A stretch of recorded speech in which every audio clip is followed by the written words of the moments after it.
Hello friends, రేపటి complete episode ఇప్పుడు ఈ వీడియోలో చూడండి. ఆ విరూపాక్షి దొరికేంత వరకు నాకు నిద్ర పట్టేలా లేదు దీపక్. దొరికినట్టే దొరికింది, తప్పించుకున్నది. అవును మమ్మీ. ఇదిలా ఉండగా విరూపాక్షి తన కన్న కూతుర్ని చూసుకుని బయటికి వెళ్తుండగా సూర్యని చూసి ఆగిపోతుంది. ఇక సూర్య పడుకోవడంతో విరూపాక్షి తన భర్త దగ్గరికి వెళ్ళి ఏడుస్తూ ఉండిపోతుంది.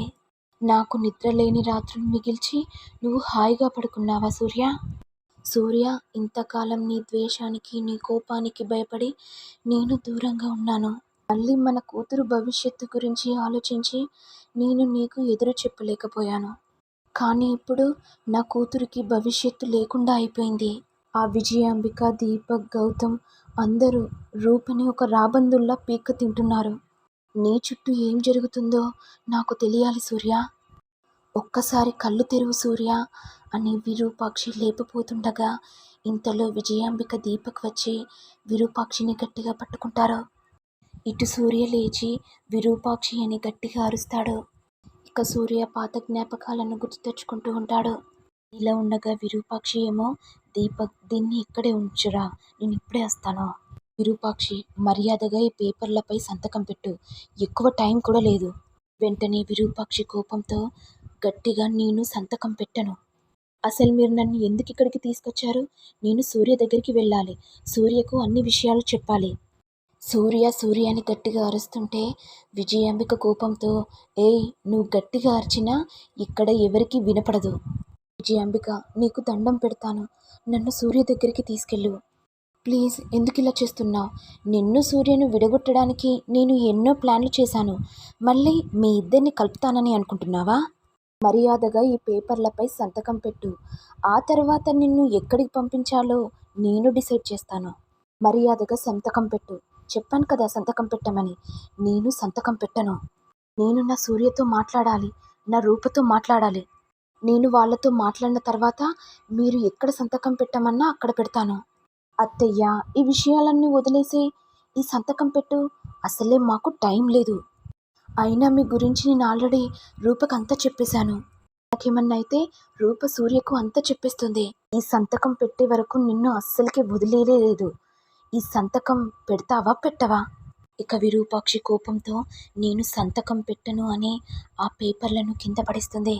వెంటనే విజయాంబిక కోపంతో విరూపాక్షిపై చేయి చేసుకుంటుంది.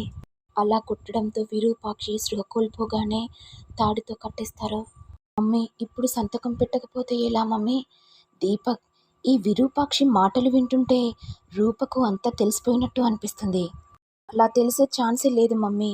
ఒకవేళ తెలిసి ఉంటే రూప ఏదోలా చూసుండేది. రూప చూపును బట్టి నాకు అర్థమవుతుంది మమ్మీ.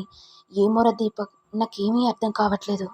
రూప విరూపాక్షిని ఇంట్లోకి తీసుకొచ్చింది అంటే విరూపాక్షి రూప తన తల్లి అని తెలిసిపోయిందా? అలా తెలిసే ఛాన్సే లేదు మమ్మీ.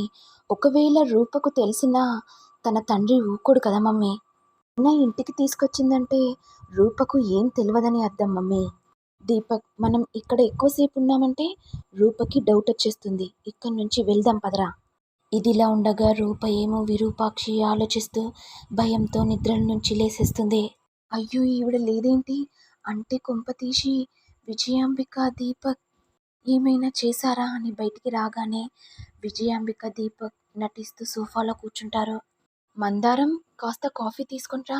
అత్తయ్య వాళ్ళ వాలకం చూస్తుంటే ఏం తెలియనట్టుగా అనిపిస్తున్నారు. మరి ఆవిడ ఏమైనట్టు? ఆవిడకి మెలకు రాగానే వెళ్ళిపోయిందా? మరి ఆవిడ ఎక్కడికి వెళ్ళిపోయి ఉంటుంది? ఇటు విజయాంబిక ఏమో, నువ్వు ఆవిడ గురించి ఎంత వెతికినా ఆవిడ నీకు కనపడదు అని విజయాంబిక మనసులో అనుకుంటూ ఉండగా ఇంతలో ప్రతాప్ వచ్చి, మందారానికి హెల్త్ బాగాలేదు కదక్క, సుమ తెచ్చిస్తుందిలే. ఇక సూర్య రూప దగ్గరికి వెళ్ళగానే రూప ఆలోచిస్తూ ఉండిపోతుంది. అమ్మ రూప, మందారం ఎలా ఉందమ్మా? చెప్పమ్మా, ఏమైందమ్మా? ఆవిడ కనిపించట్లేదు నాన్న. ఇటు దీపకేమో, పాపం రూప, ఏ విషయం చెప్పాలనో అర్థం కావట్లేదేమో. అయినా ఇంకెక్కడ దొరుకుతుంది? ఎవ్వరికి కనిపించని ప్లేస్లో ఆల్రెడీ దాచేశాం కదా. ఇటు సూర్య ఏమో, ఎవరు కనిపించట్లేదమ్మా, నిన్న మందారానికి హెల్త్ బాగాలేదు కదమ్మా, ఇప్పుడు ఎలా ఉందని అడుగుతున్నాను. ఇటు మందారం వచ్చి, పెద్దయ్య, నేను బాగానే ఉన్నాను పెద్దయ్య. అత్తయ్య, ఇప్పుడే నీకు కాఫీ తీసుకొని వస్తాను. ఇక రూప టెన్షన్తో మందారం దగ్గరికి వెళ్ళి, మందారం నిన్న ఆవిడని తీసుకొని వచ్చాం కదా, ఆవిడ ఇప్పుడు కనబడట్లేదు.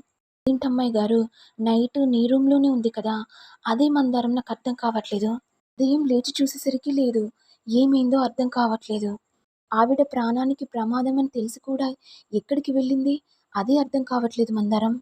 ఆవిడ ఉండుంటే ఏ విషయమైనా నాన్నకు చెప్పేద్దామనుకున్నాను. అత్తయ్య దీపక్ బండారం బయట పెట్టేద్దామనుకున్నాను. మరి ఇప్పుడు ఎలా అమ్మాయి గారు? ఈ విషయాన్ని అర్జెంటుగా రాజుకు చెప్పేయాలి. అసలు ఆవిడ ఎవరు? అత్తయ్య ఆవిడ్ని ఎందుకు చంపాలనుకుంటున్నారు? ఆవిడ ఎందుకు చెప్పపెట్టకుండా వెళ్ళిపోయింది?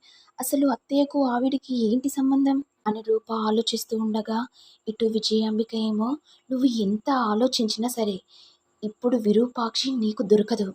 అని పని అయిపోతే మీ పని అయిపోతుంది. అప్పుడు మీరు మీరు ఒకటైతే మేమేం చేసుకోవాలి? నేనుండగా మిమ్మల్ని ఎప్పటికీ కలవనివ్వను అని విజయాంబిక మనసులో అనుకుంటూ ఉంటుంది. ఇక ఇంతటితో రానున్న ఎపిసోడ్ ఎండ్ అవుతుంది. మరి మీకు వీడియో కనుక నచ్చినట్లయితే లైక్ చేయండి, షేర్ చేయండి, సబ్స్క్రైబ్ చేయండి. Thank you all.